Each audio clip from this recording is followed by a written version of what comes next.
about that too.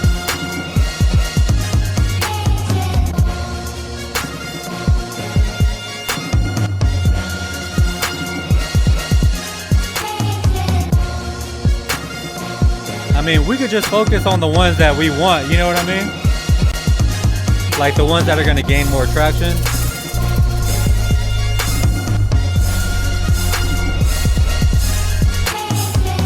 need to figure out how to even get to where I need to get to. How do I see my live? Oh, there it goes.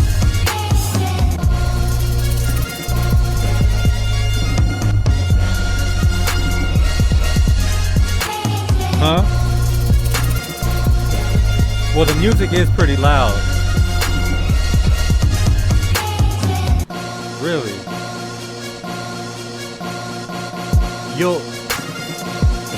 Alright. I'll be able to hear you on the next one. I know what it is. This opening scene, because I'm on the actual OBS, it's not picking me up through Discord, it's picking me up through OBS. So on the next scene that you have, it'll pick you up like seamlessly. And we could verify that too. Just let me know when you're ready.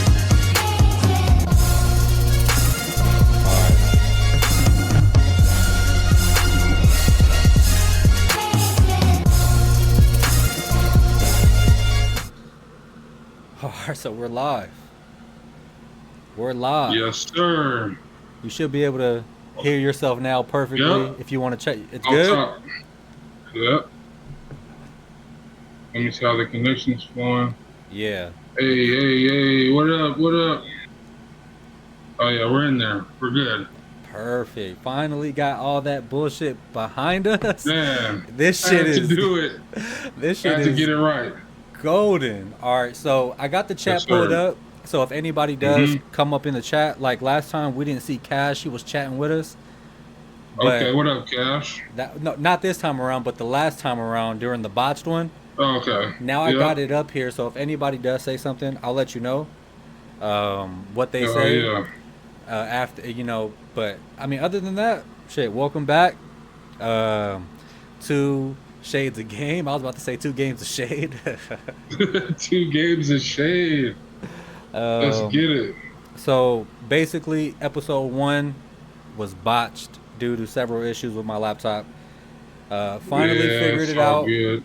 And now what we're going to be doing is diving into not only our fantasy league, but this is just going to be just like your other sports podcast. We're going to go into basketball, football. It's football season, so we're gonna kind of just do a recap right now of what happened around the league. And I didn't get to see as many games as I would like to because I was out, but my bro Ajan is gonna really be able to dive deep and break down. He watched a lot of those games. Follow me. So what game do you want to start off with?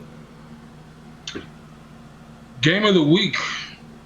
Ravens and Bills. I mean, an instant classic on Sunday Night Football. Just Lamar and Josh Allen have taken quarterback into a level I don't know if I ever even thought was possible when I was younger. Watching those statuesque pocket passers of my day, of the Phillip Rivers, the Drew Brees, these guys, the Peyton Manning, these two are doing something so far different than what the quarterbacks I grew up watching are doing. It's ridiculous. What Josh Allen can do on the move with his arm, the arm angles, the velocity he can generate on the football, what Lamar can do as a smart scrambler, like that needs to be like a new archetype for Lamar Jackson. He's a heady scrambler. Like, he knows what he's doing, he knows where he's going, and he knows when to throw it and when to tuck it, and you can't catch him. It's just phenomenal to see. What they're doing, these quarterbacks did not used to exist 15 years ago, 20 years ago. These quarterbacks were not around. So what we get to see every day is really a treat. And I did see some clips. I'll tell you what, Keon Coleman. Oh yeah. Keon Coleman, if he's going to start doing that kind of production, Josh Allen has a wide receiver 1 on a rookie deal. Yeah. That team is gonna be able to build so much around those two. But the Ravens have done so much in the offseason, and Man, I was hearing on the group chat a lot of people expected the game to be over. So the yeah. fact that the Bills were It, due, go ahead. 40-25, second half. It looked like it should have been a wrap. Every time the Bills did something good, the Ravens did something better. You know what I'm saying? They continued to one up them through the whole game. Derrick Henry was like hitting the hole something serious. Like he just got out the pin, he was hitting the hole so hard. But stiff arming everything, you feel me? Like it was a challenge where people were saying, like, how much would you have to be paid to take a stiff arm from Derrick Henry? Pause. And it's like he was putting grown men on their ass all game on Sunday night. It was just spectacular to see, but Josh Allen just, you can tell he was still confident. We're going to get into some other quarterbacks and how they look on the sideline when they're down or when things aren't going well and their body language compared to Josh Allen's on Sunday night, where he stayed confident, never pouted, didn't see him barking at nobody, just was continued to be locked in and knew, you know what, I'm that guy. Like I'm the best player on the field ultimately. And if you give me 60 minutes of NFL football to show it, I'm going to show it. Like Josh Allen has made a complete believer out of me. I mean, I always like to tell him, you know, these have always kind of been my style of quarterbacks, like forever. But what he's done with it, and I don't know how much time we have to talk about comparisons and all this other stuff, so I'm going to save that. But what he's done with the position and how he plays the position, just I couldn't be more excited to see where he continues to take it and then who continues to follow on that path. And Lamar's ridiculous. He's a wizard. Yeah, that's was what MVP level from both quarterbacks, but Josh Allen really made a statement to start the season, and not to really just jump to other quarterbacks so quickly. Yeah. But the other MVP performance that happened was on Friday. Justin Herbert, Kansas City Chiefs. He looked like he was just, there was full trust from Harbaugh. Yeah, it was. He's balling. He was balling. That slide to finish the game off, I mean, it was just ridiculous. Like I said, some of the quarterbacking we're seeing today is just crazy. Just crazy. It's just fun to watch. It was fun to watch all weekend. And how'd you feel about, I mean, would you even consider Daniel Jones' performance a MVP discussion? Yeah, because like you were saying, actually, for those who aren't able to watch the botched episode, this is episode 2. Episode 1 is in heaven, and we're gonna miss it forever. But you spoke on what Daniel Jones could mean to the Colts because they continue to have these retreads of Phillip Rivers and Carson Wentz, and you fell there, come here, let's figure it out. Well, what they have with Daniel Jones is a little more upside, a little more like not over the hill like Phillip Rivers was, not completely washed like Carson Wentz. It's actually something still there. And with the coaching of Shane Steichen, who was instrumental in making Jalen Hurts a better quarterback and a better deliverer of the football, people don't, put those things together. But Shane Steichen was Jalen Hurts' offensive coordinator his first couple of years as he was growing as a passer and learning the game from the pocket. Now you see what Jalen Hurts is. You take an athlete like Daniel Jones, put him with Shane Steichen. Now Shane Steichen's the head coach, has his own staff, his own guys helping him implement what he wants to do. And now look at what Daniel Jones is doing. I know hope they got that from Anthony Richardson. I mean, get well soon, whatever. But it looks like they could get that from Daniel Jones, similarly how they built with Jalen Hurts, in week 1 at least. Yeah, week 1, man, was a coming out party for Daniel Jones. And you called it. You called it. You picked him to win, though. I was hesitant. I did. But you had good things to say about Daniel Jones, which nobody ever said good about him in episode 1. RIP. And I was thinking it was going to allow more room for Jonathan Taylor to be better. Because that was the point that I actually made regarding the Phillip Rivers, is that's the last quarterback he's had that was a pretty decent quarterback. And that was in his rookie year in which he had his best year. So I'm expecting a big year from Jonathan Taylor. I don't have him on my team yet, Yeah. So I am looking to make some moves. But, I mean, I'm excited for what the Colts are going to do. I am not thrilled at all about my head coach of the year pick. Mike McDaniels, that offense, that shit just looked horrible. But at the same time, there was something that I seen, bro, and I don't know who said it, but somebody came out from the defensive side of the Colts team and said the one thing that they worked on was to get Tua to panic, and that's basically just Hmm. getting him to a second read. Take away the first read and make him panic. And if I'm Mike McDaniel's and I hear somebody that was on my team that now plays for the Colts say something like that, Yeah, I got to revisit Tua as my starting quarterback.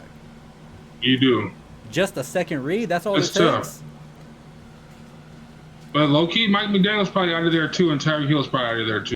It's gonna look a lot different in Miami next year. I would assume so. Do you think Mike McDaniel being on the hot seat like that's warranted, or do you think it should be a Tua on the hot seat and Mike McDaniel should get some more time? He's never had a fully healthy season, has he? That I don't know. When they were healthy, they were very successful. Anytime Tua's been healthy with Mike McDaniel's, they won games. You feel me? Other than last year, but Tua, I'm sure was hurt last year as well. But Mike McDaniel has that Sean McVay, that Ben Johnson, that offensive genius card has been put on him. Hmm. That offensive genius jacket, he has to wear that, and he's proved it in the league. But I don't know. I think the training camp was weird with them this offseason. If you followed, they were mad at teams for being physical with them and joint practices. They were complaining in the media. The Bears were hitting us too hard, and the footage came out, and the Bears were hitting them completely normal. And it was just, I don't know, they had a really weird offseason as far as training camp goes, as far as preparation goes. Tyreek Hill telling the coach to stop running A-Chan at the goal line. The coach saying, well, maybe we should stop doing that. Like, it's just a little weird. I think it's over for them. I think that unless they can compete in the AFC East this year, I don't see them coming back. I see Miami being a totally different team next year.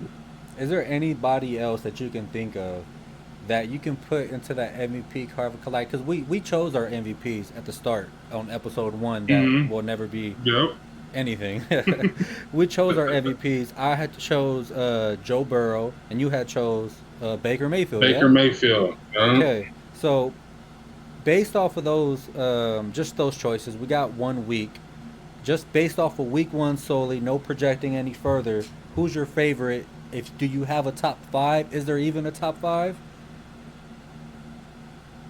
Josh Allen would repeat if it ended today. I mean, he had 250 passing yards in the fourth quarter on those Ravens. Like, he would be the MVP if it ended right now. But like, Baker did very well. I think 3 touchdowns, no picks. Now I don't think he hit at 200 yards though passing.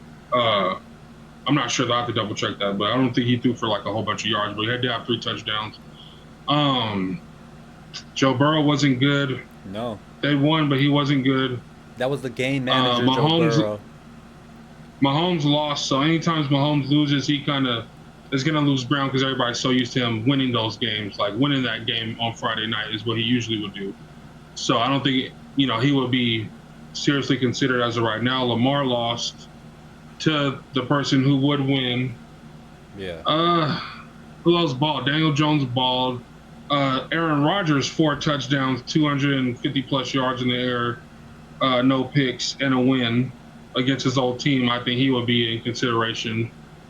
But yeah, it would be Josh Allen's right now. A lot of people balled out, but if the season ended after week one, Josh Allen is your player of the week in the NFL. Okay. From the And, Two Shades of Game boys. yeah, I mean, week one so far, one notch for Josh Allen. I'm gonna put my number two out there, Justin Herbert, and then my number Yeah, three, definitely. Daniel Jones. So far, those are my three favorites that are leading right now. I mean, Hmm. it's only 1 week. We don't. This shit Yep. could be completely different week two, but just so We're far, good. those three stand out the most. Any other games you wanna highlight? Bruh, Lions Packers. That was ugly for the Lions Lions, yeah. Packers. It got ugly early and it stayed that way throughout the game. Like, man, the energy in Lambeau Field, you can tell like there's been an energy shift. There's been something new there now. There's a new aura flowing around there. Like what Michael Parsons brings, just making that deal. Come on, when your team goes all in and makes a big deal that has the whole league buzzing, just as a whole, as a fan base, as an organization, you just feel that. You know what I'm saying? Like, we went all in. We're trying to get it done. We traded for one of the best defensive players in the NFL. And they were playing like that. They were playing like, and that defense was swarming outside of Micah. Like, it wasn't even just Micah, but the defense was flowing all over the place. And then when he came in, I think he only played 29 snaps. Everybody talking bad about him. He can't stop the run. He was taking on taking on linemen in the tight end, or the linemen in the right, Penei Sewell and whoever was playing right guard, taking them on, setting a hard edge, coming off that edge, setting the edge for the run game. And then when it was time to pass rush, I mean, he's putting Penei Sewell back into Jared Goff. Like, he's pushing them back. And Penei Sewell's the best right tackle in football, like, hands down. And he was manhandling, like Michael was doing his thing only in 29 snaps. He made such an impact. He forced an interception by getting right in the red zone, by the way. So, really key interception. He destroys Penei Sewell again with an inside pass rush move, a swim move, destroys him right in Goff's face. Goff rushes the throw. We all know Goff doesn't have a rocket attached to his right arm. It floats a little bit. I think it was the linebacker got under it, picked it off, going back Packers' way. So it was a lot of dominance going on for Green Bay. Like, go ahead. And what's his name? Goff? Gibbs? Mm-hmm. I mean, everybody. Gibbs had a weird one. They didn't look Gibbs the same. had a weird one. Yeah, no, not at all. Not at all. And again, week I didn't one, watch... it looked like Ben Johnson. It looked like Ben Johnson and the Lions both missed each other in week one. Yeah. It looked like Ben Johnson missed that O-line, missed those running backs, missed that quarterback knowing the system like the back of his hand. And it looked like Detroit missed their creative play caller. They missed each other bad week one. Yeah, but... They both did. But hey, they both can still be successful. Yeah, and Ben Johnson's getting an upgrade at quarterback in about, 2 years?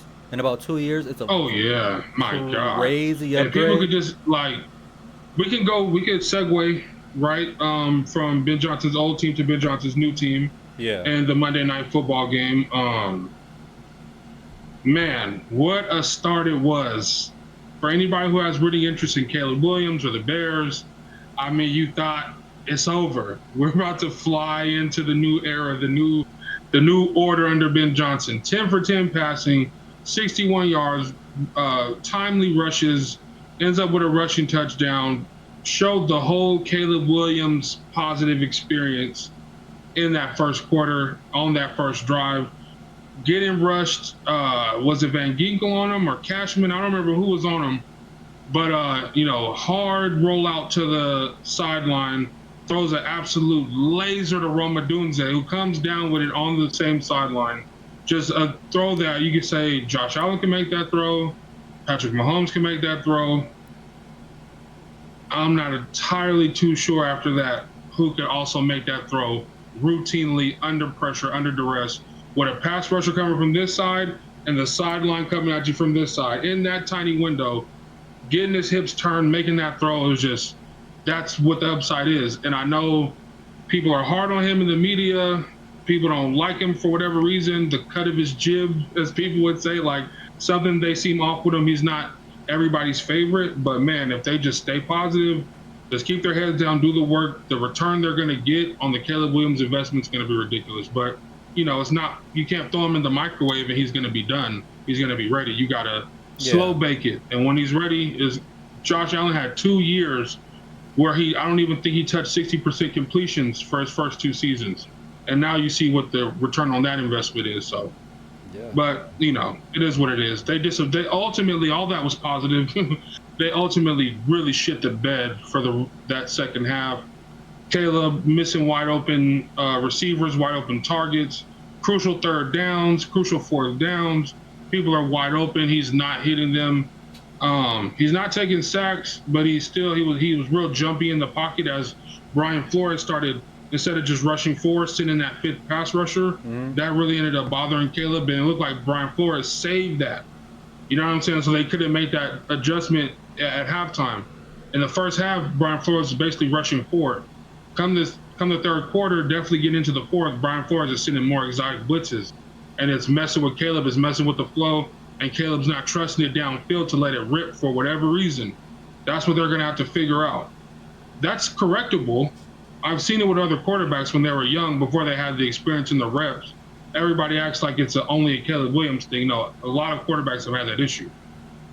But it's a lot of shots he could have taken downfield that he simply, let me check it down, let me try to check it down. Inaccurate to running backs, inaccurate on screens, wide receiver screens, throwing it at the dirt, throwing it at their knees. So it got ugly, and then J.J. McCarthy was the absolute opposite. Shitty first half, put on the cape in the second half. Yeah. Caleb had better numbers, but if you watch the game, J.J. McCarthy was the better player ultimately overall in 60 minutes of football.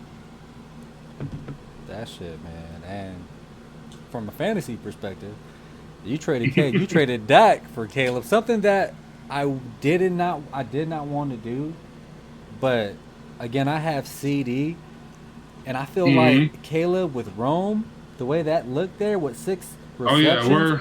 I don't remember how many targets he had, starts. But that is gonna be something pretty fucking.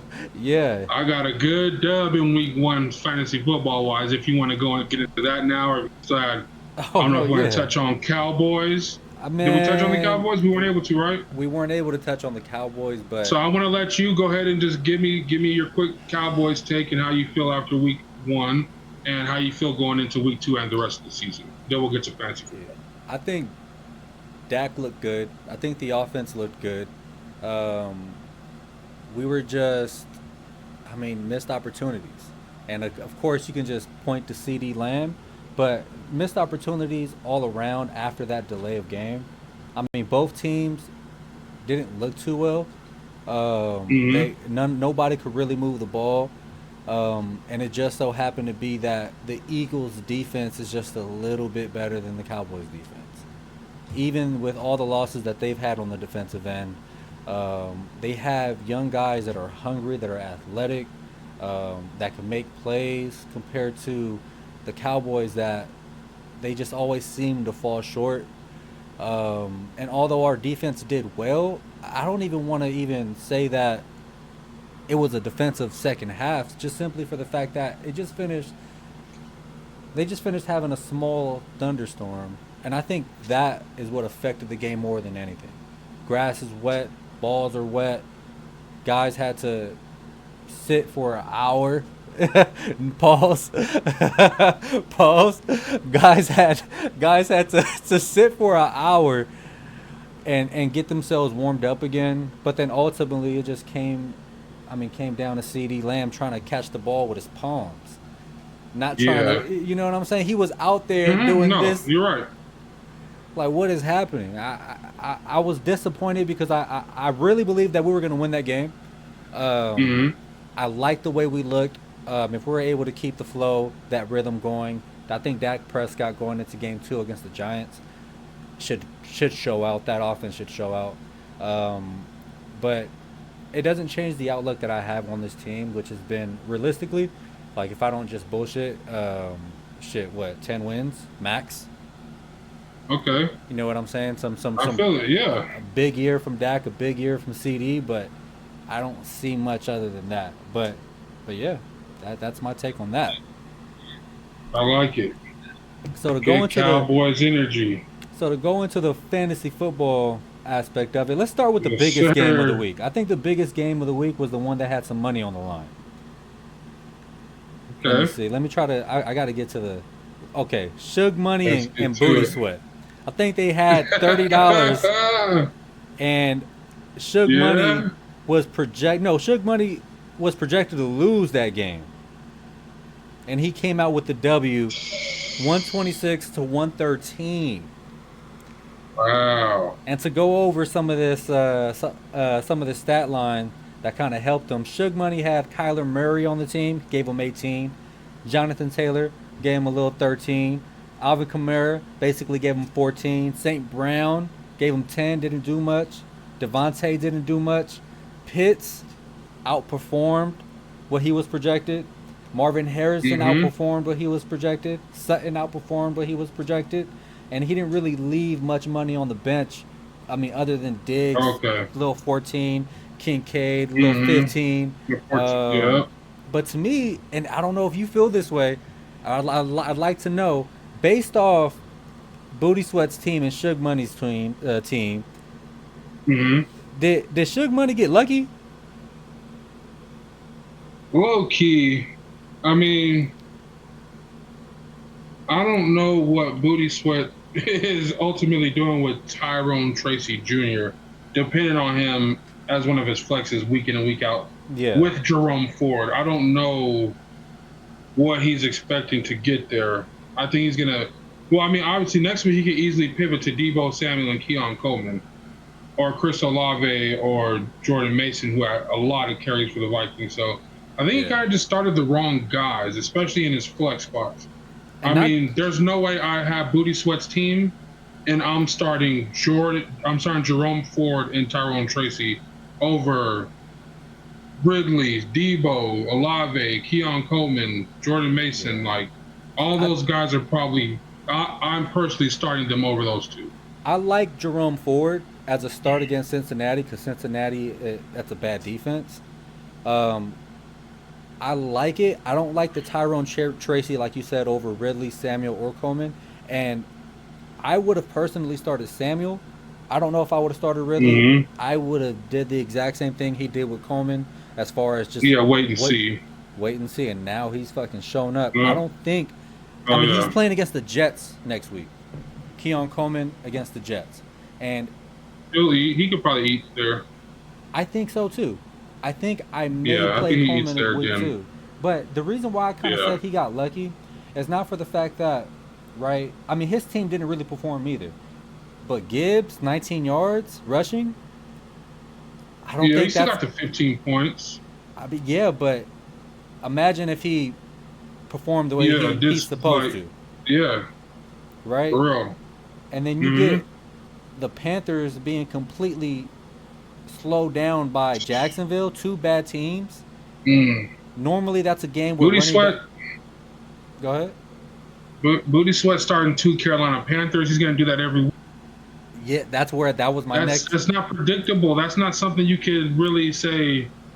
I have Josh Allen and James Cook. I'll start them every week, hands down. But Chuba Hubbard and Ted McMillan with that O line and that quarterback, I don't know if I'm going to depend on starting that week in and week out if I'm him. That's what I was gonna go to. That was my next point. Is Ted McMillan? I don't think I would have played. I would have handled him. I think like the Keon Coleman, right? But Exactly. Wait and see.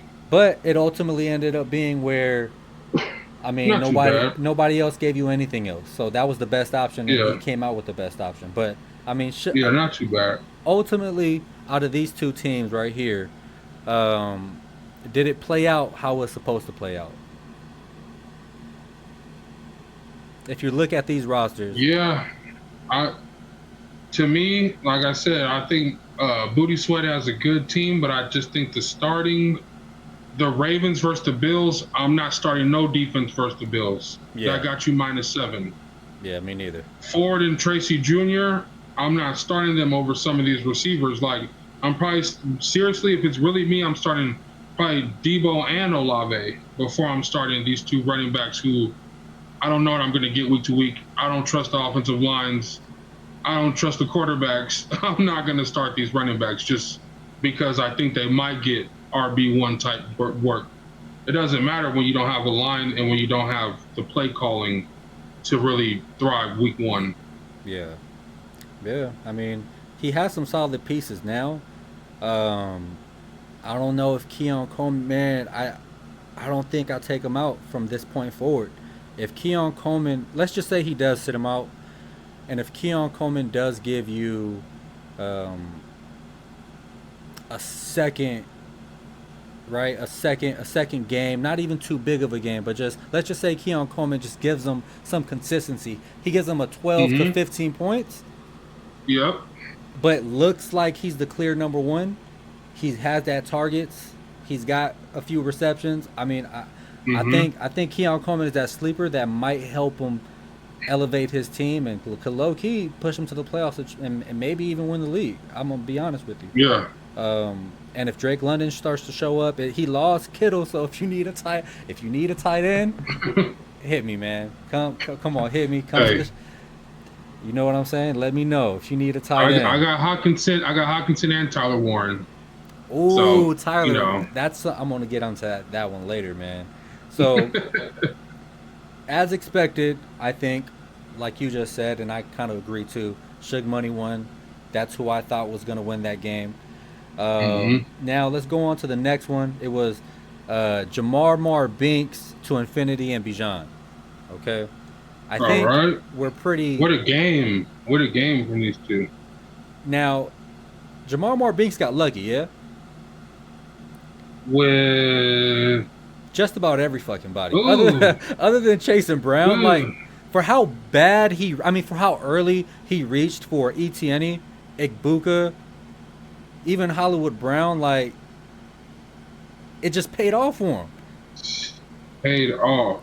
Like He had Quentin Johnston and Keenan Allen, who I didn't even think was. He had 3 receivers on his bench produce. he has 3 charges on his team. Yeah, he's on one. Etienne, who he was very happy about drafting. Hey, show the fuck out. 18.6, and Tank Bigsby is out of town now, so he has to feel good about that. I immediately doubted that pick when he made it, so I mean, kudos to him, and that's why I keep my opinions to myself sometimes because they could be wrong. Hell, fantasy is all opinion. You know what I'm saying? Yeah. Like all you can do is get all the information you can get, even if it's stats, even if it's quote unquote facts, right? You get all these opinions, you get all these numbers, and you boil it down to form your own opinion on what's gonna happen.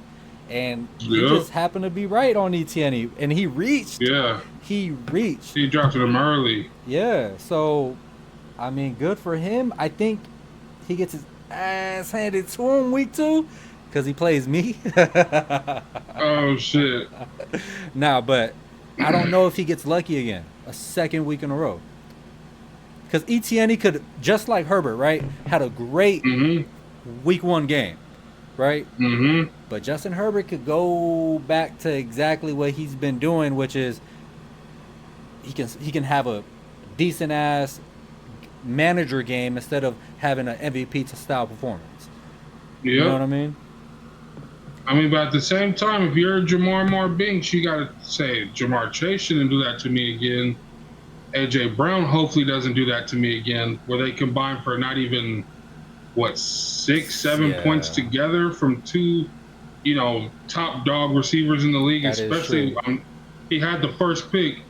He took Jamar Chase first and got 4.6 points out the first pick in the draft. So and Jamar could I'm sure 40. he feels like I'm sure he feels like I'm gonna do better than that here, in the coming weeks. And so to Infinity and Bijan, CMC, all those injuries, they were saying questionable. People were open. Yeah, came out and did open. A healthy CMC ball. Is a top 2 pick. Yeah, healthy 5 bar, 25 right there, 25.2.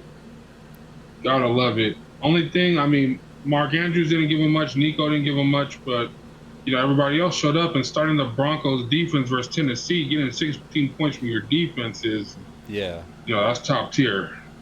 Yeah. And I'll say out of anybody I've seen, to Infinity and Bijan didn't leave much on his bench at all. Well, he can't. You're not going to play any of those guys. you're not going to play. I mean, he is really starter heavy. Yeah. One injury, sure. one something. He's one something away from something. Yeah. From from him being a championship caliber team to, doing stand-up comedy. Big to be going to the Eagles now. Yeah, that's tough for my boy, but shit, he did his thing week 1, getting 15 points from the kicker is out of pocket. Yeah. He got 31 points from his defense and special teams. I don't know how often you see that. That's as expected, though. That win. Oh, yeah. That was expected. All right. So the next That's one is crucial. Couple Noodles and -3 degrees Celsius. All right. And Couple Noodles did exactly what he was supposed to Wow. do. His projected was 142 or something, and now he's at 140. He scored 144. Sheesh. -3 degrees Celsius. Goodness. Man, That's a tough week. and how did That's we a let tough week. Derrick Henry fall to the end of the second round for him to get that? And this is a 10-man team.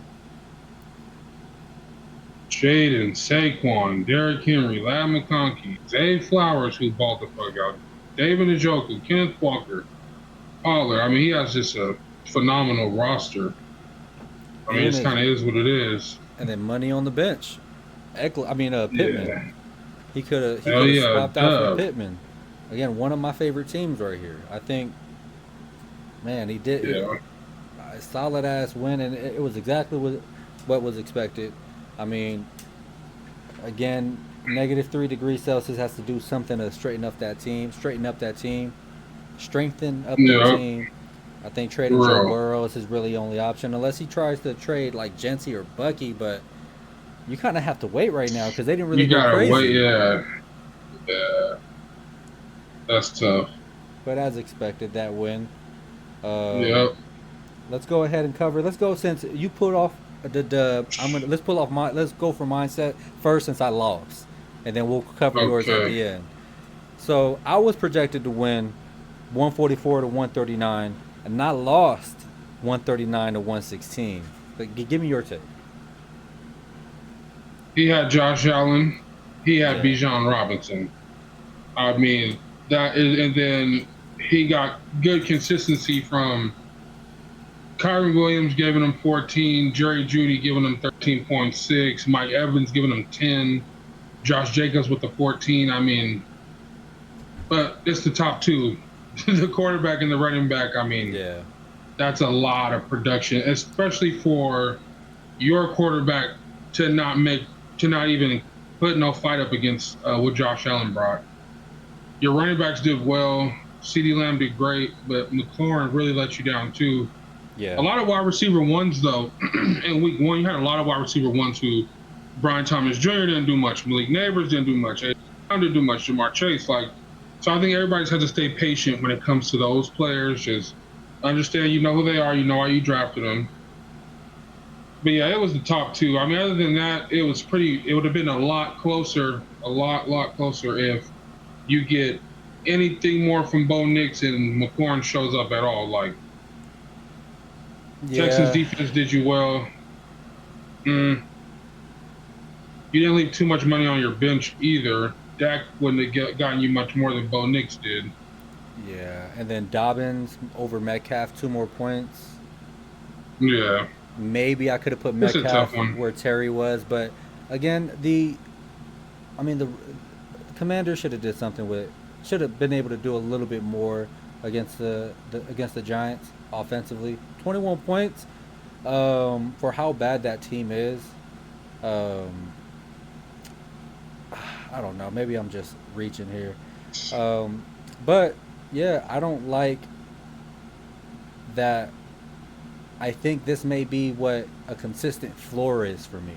116. Mm, You know what I'm saying? So yeah.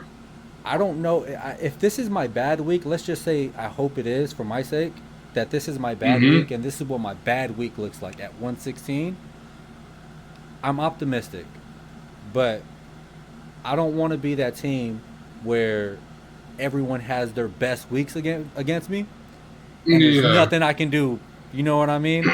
Yeah. And that's what I'm nervous about. Having said, I got a Man, you stat got two team. suspended guys on your team. So you Facts. also kind of have to wait that out a little bit too. If you're gonna wait that out, like you have two suspended guys who could probably always have consideration for playing in a flex role. So Hmm. you got to kind of just wait that out. That's pretty tough. So on the next one, you got the W over Nakua Matata, 120 to 95, and you were expected to lose that game, so upset, Yes, sir. right? And We're you looked at coming. his team, it's stacked with receivers as we went over in episode 1, and Well, it just proved to be right. Like that he's stacked with so many number one receivers. I don't think he's gonna know who to play. He has to trade him. yeah. Yeah, because you leaving Wilson, you leaving Jacoby Byers, you leaving Pearsall. A sleeper in Pearsall too, who could be a Yeah. league winner if he had drafted some competent running backs. He could have been a league winner for him because he could have rotated Pearsall in with someone else. Because Well, Pearsall, he got with the very last pick of the draft, pretty much. yeah, pretty much. And then with your I like squad, where oh, go I like ahead. where we're headed. Your I love squad, where my team's headed because James Cook, who was one of my favorite picks in my whole draft, I knew he'd be a linchpin for me every week because of what he does in the passing game. And what I've seen from Omarion Hampton on Friday in Brazil, picking up blitzes. I know picking up blitzes has nothing to do with fantasy that has football. nothing to do But with if you fantasy. walk with me, if you walk with me, walk with me, walk with me, walk with me, that's going to keep you on the field. That's going to keep Najee Harris on the sideline like it did on Friday because you are the best at picking up the blitzes when it's time to.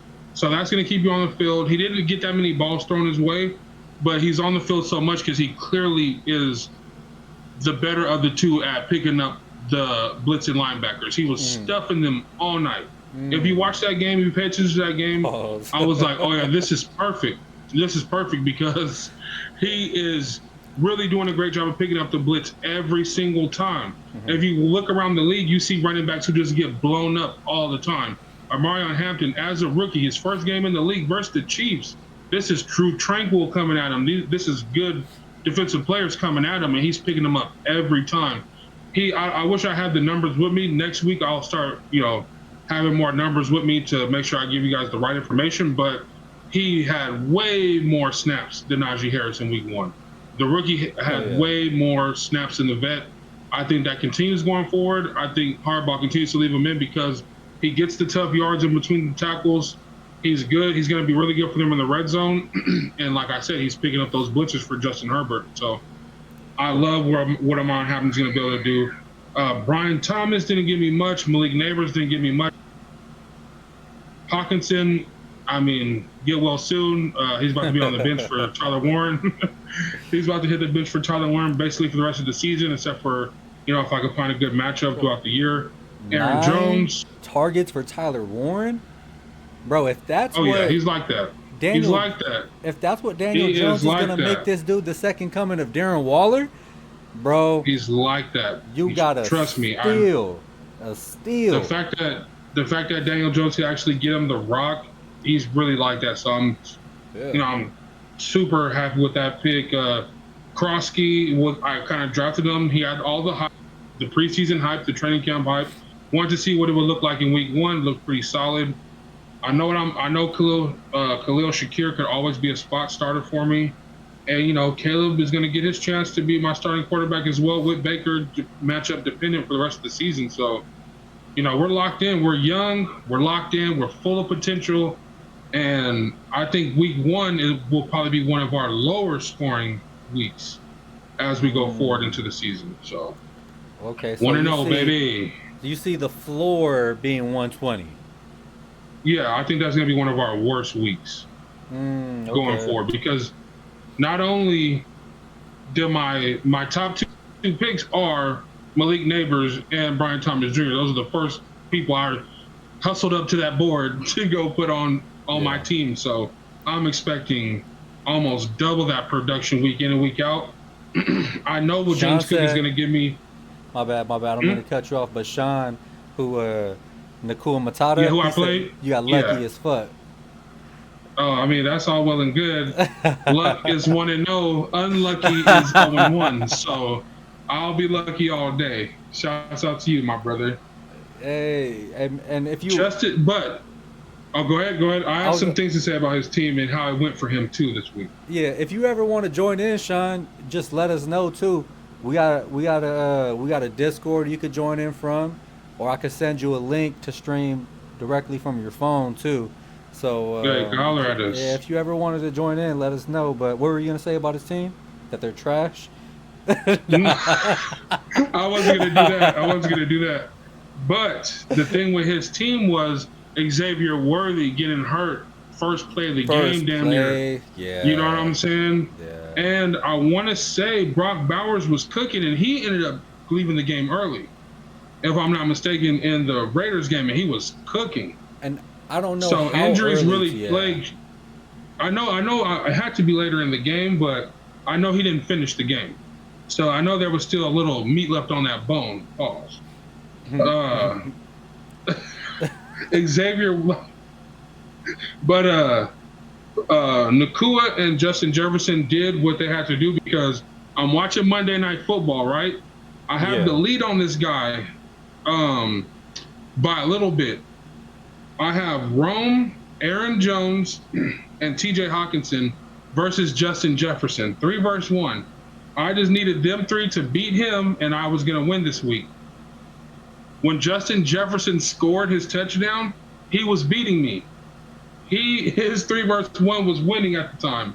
And I'm like, no way this guy is going to win this game with Xavier Worthy getting hurt the first play of his game. He's going to beat me this week. That's like too embarrassing.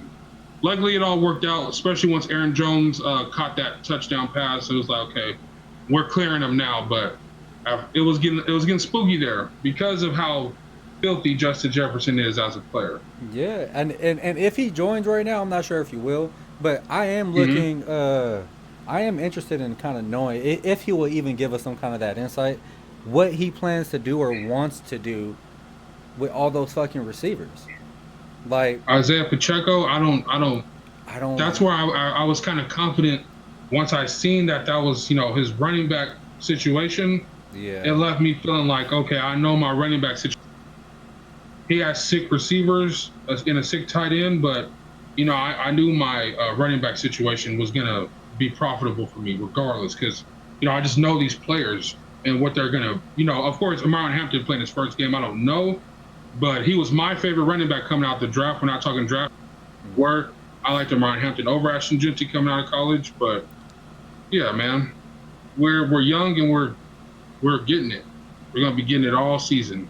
Gonna have a lot of guys calling me lucky all season. Yeah, that well, I think part of it was luck on your end too. To be honest with you, just from my point of view, like I would have expected this stat line to be different. It would have been the other way for me. I would have expected Thomas and Neighbors to have the nights, and then James Cook to not really do as good as he is. I'm not as high on James Cook as you kind of said you are. You said you were like really happy with the fact that you ended up with James Cook, One of my favorite picks in the draft. One of my favorite picks I made. but also too, I would have expected Ray Davis to play a little bit more.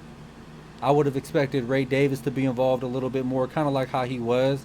But now that they gave Cook that contract, it kind of looks like they put Ray Davis to the side. They're not gonna. They're gonna want to see what James Cook can really be. But as the season goes forward too, if you start to get production from Kincaid and Keon Coleman, the way that they did it against the Ravens, but it could have just been game script, right? But they did it against such a good defense, and they don't got to worry about quarterback, right? They have the best quarterback in the league. So, the, Very good O line, very good offensive line. yeah, and I think there's so much money to go around that I don't know if you're going to get that consistent production. I think you're going to get a lot of lows from James Cook. I think Neighbors and Thomas, the reverse. I think you're going to get exactly what you paid for as far as when it comes to draft capital, 1 and 2, first and second round. Rome Odunze, I think he's your sleeper, kind of like Pearsall and Keon Coleman. That's going to be the guy that's going to catapult you up into playoff championship caliber. Like, okay, I can literally win this thing because you spent no capital on it. And if the guys that you spent capital on do what they're supposed to do, you got guys like Rome and Caleb Williams that's going to put you over the top, and Tyler Warren, like, and then Thornton, right? He had a down game, but 6'5". Yep, he's there. We're good. Hey, James Cook. I knew it was predictable for me that James Cook was going to have, especially a good week 1. because I knew they were gonna have to use him for an outlet for Josh Allen. He's Josh Allen's outlet, and Allen sees the field so well. And I mean, if you watched Hard Knocks, they had the little segment about what they plan on doing with him once they sign him to contract. I'm just reading the tea leaves and looking at last season and looking at where it's going for him. And I think you're wrong about James Cook, brother, because he's about to have his season. Yeah, I just want to put it out there. I want it to be so that way I can refer back. I can look back and be like, okay, I thought James Cook wasn't going to be this, and he didn't become it, or he might. You know what I'm saying? Yeah. I'm gonna try to add Sean into this. Let me see. I gotta figure out how to do that first. So bear with me if you're still watching, bro. Yes, sir. I should be able to just add you directly in. Let me see. Mahomes. Right, because you were. Permissions. I want to change this. And I'm going to add members. Boom. Okay. Boom. Boom. Alright. So, I went ahead and just changed your permissions. So you should be able to join now, bro.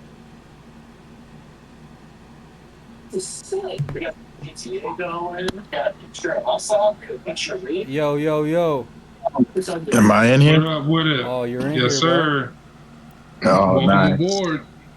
Yeah. Thanks for having me. Man, tell us, bro. What yes, happened sir. from your perspective? Nakua Matata. This is Nakua Matata in our fantasy. So what had happened was it was just an epic fail as a GM on my part. I had like 4 quarterbacks I was torn on picking up. I picked up the worst one. Any of the other 3 that I was considering would have won me the game. I started Worthy over what's his name on the Jets? Garrett Wilson. Garrett Wilson. Garrett Wilson. That would have won me the game. I didn't start Dallas running back. If I would have if I would have put anyone on my bench in over anybody but Bowers, Puka, and Jefferson, I would have won. So you think? Yeah, we appreciate that over here. We appreciate you. Yeah, that's man. Just you think that's a lucky management. win? Because we said just recently, we said that Jamie low-key got lucky scoring as much as he did, and we think that Cash kind of got lucky beating Gus. I'm kind of torn between lucky because I could have made better choices and won. It's not like I put in all my best players and barely lost. I had multiple different ways to win, and I just made all the worst decisions as far as my lineup is concerned. Okay. I mean, I guess it could be lucky because how was I supposed to know that Worthy was going to get hurt? Yeah, true that. I heard you mention Bowers got hurt at the second half of that game. But he was cooking too. I almost when Justin Jefferson got that touchdown. Oh man, I was stressed. Oh, I was stressed. Like that would have been embarrassing for this man to have so many injuries and still beat me. And everybody on my team stayed healthy. I was like, no, this can't be. Ain't no way. On my end, it showed I was down 1.5 when he got that touchdown. Okay. And I'm like, I just need Justin Jefferson to get one catch. Yeah. And he had it. He dropped it. And I don't know if you remember that play. I watched every play of that game. It was in his hands, and he dropped it. Straight. And Then they end up throwing a touchdown to Aaron Jones, and Yes, I was like, sir. oh, That couldn't have went better for me from a fantasy perspective. and I was like, oh, that was the win That was because it right there. Jones wasn't doing nothing. They had this other running Nothing. back getting all the Yep, Mason. touches. Jordan Mason was doing it all. And I was like, damn, Aaron Jones is getting me cooked. Hawkinson is getting me cooked. I was like, this is all bad. But hey, it worked out right. You know, the good guys won. But yeah, I just had a bad week because I was contemplating I was gonna put in Fields, but Mm, but I was like, that's the steel curtain. You can't ever go I against the feel steel you. curtain. Mm-hmm. Yep. And I was wrong about that. Nice. So, yeah, you guys both won. What Nah, I adjustments? lost. Oh, yeah. Yeah, I lost. My team underperformed, and he had Josh Allen, Bijan. They did what they were supposed to do, and some. I didn't have a chance. Bo Nix fucked me. No homo. Fuck it. What's it called? I just didn't get. I didn't get any boom type Yeah, production. CD Lamb he did what he was supposed to do barely, but he didn't do what he could have did. Yeah, For everyone sure. barely met what their. Everyone kind of barely met what they were predicted to do, and some even fell short of it. So it's like, if that's my floor, though, that's what I was telling Ajan. Like, if that's my floor, like, I think if this is my I think this may be my worst week. I don't think my team looks any worse than this from here going forward. To be honest with you, and I could be wrong, but I just love how I love my team that much. I just think this is my worst week, and it's just only going to get better. Well, how are vibes over there in Cowboys Nation? I mean, are you guys good? Because that's y'all could either go on a run and compete, and CeeDee Lamb can put up numbers, or it could be one of them seasons where teams they kind of just implode and all the best players randomly get hurt, aka take the season off. You know. Yeah, yeah.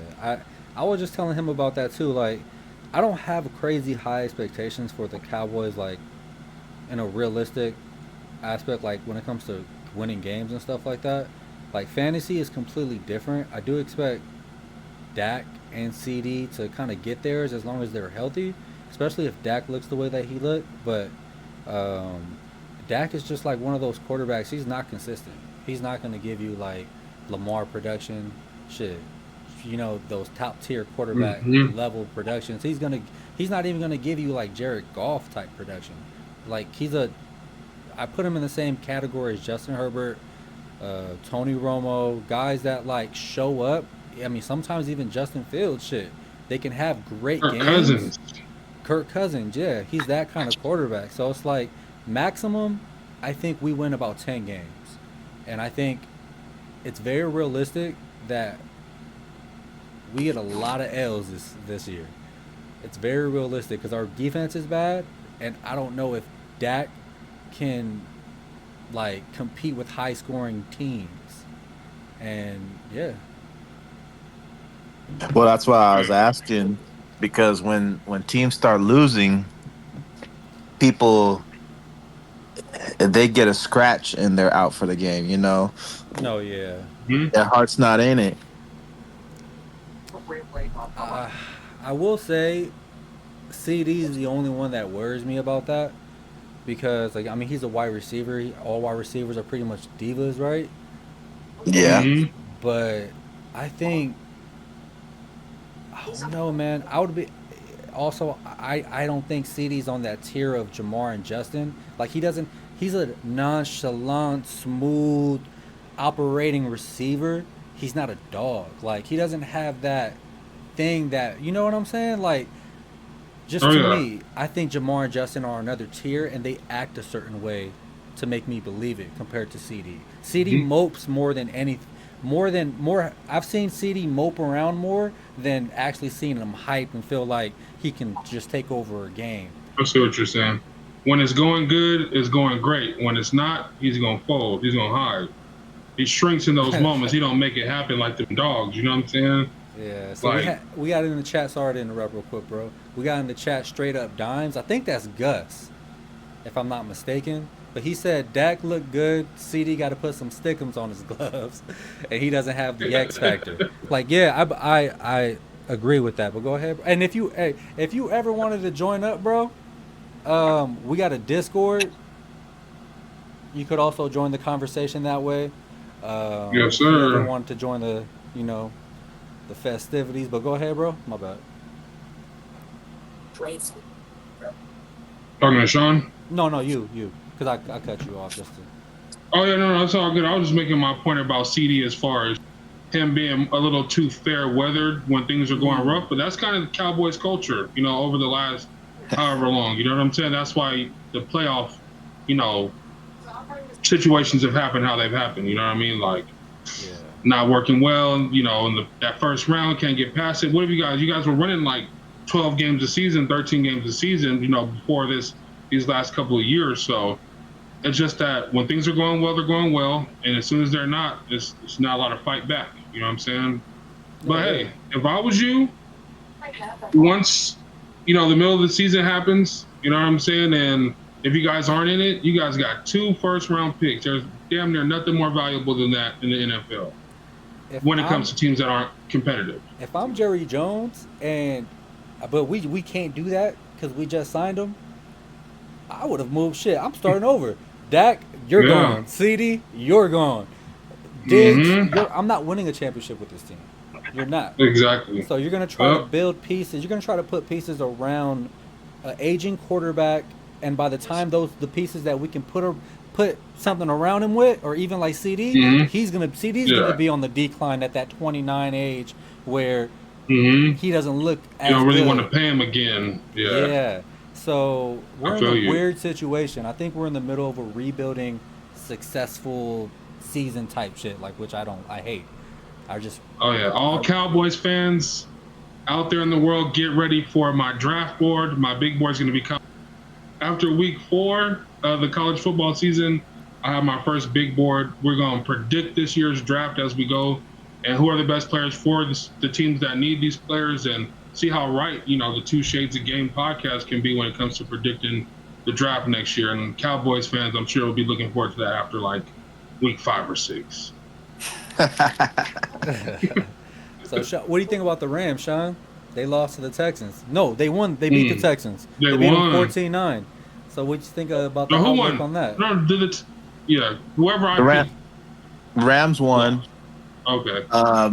It was one of them ugly wins where you Mm-hmm. the win's a win, 14-9. but it was a lot of. It didn't look good. And I mean, the Texans are a good team, but our offense didn't do much. And our defense kind of carried us that game, Yeah. which is a good sign on top of some questionable calls that went our way. But the way our team is, we're supposed to be leaning on our offense, you know. So if our offense is questionable, that's not good because our defense, we can't expect our defense to do what they did this week every week Off because top. they're all You guys young. got a, yeah, I was say you guys got a young, really, really talented defense over there, man. Jared Verse and Braden Fisk, they ball. They ball out. They definitely did. I'm excited about them because they'll definitely be on the team for years to come. Mm-hmm. But yeah, Matthew Stafford need to get it going because we'll only go as far as he could take us. So from a physical standpoint, how do you feel like Stafford looked out there? Because this isn't a game I was able to get my eyes on Sunday. I know he had the back thing going on. Did it look like that was ailing him? Did it look like he could still spin it like you used to seeing Stafford spin it? Or they're like, damn, he needs to going to take him a few weeks to feel like himself? No, he looked good. Okay. It's just we maybe the Texans defense is really that good, but Yeah, they got we struggled, and so that's my concern because our for Rams to be a Super Bowl competitive team, our offense can't have question marks. It has to be we need our offense to do what it's supposed to do, and our defense to show up sometimes. Yep. I feel that. Yeah. Feel that. So So man, yeah, like thanks for the win. Thanks for leaving those guys on the bench. I appreciate that. You feel me? I'm one step closer to my dreams. Thanks to Sean. Thanks to Nakua Matata. So good looking out, brother. It was fun chopping it up with you as well. yeah, we're gonna do another episode. I think we're like tomorrow before Thursday, Yeah, right?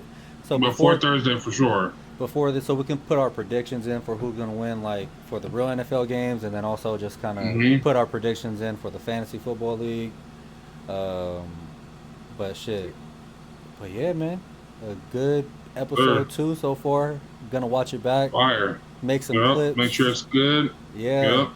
and if anything different needs to happen, we'll make that change. But shit, thank you for joining, Sean. We Exactly. appreciate it, bro. No Yes, problem. And sir. then Ajon too, bro. Like always, man. Um, successful one. So y'all Yes, take sir. care, and we'll see you on the next one. Episode 2.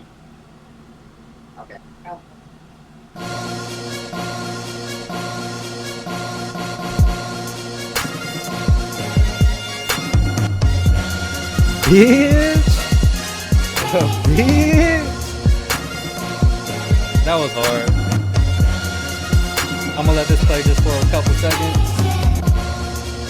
just to be able to have it there at the end of the video. Because I think I'll be able to just download it all as a whole video and then upload it straight to YouTube, unfiltered. Yeah.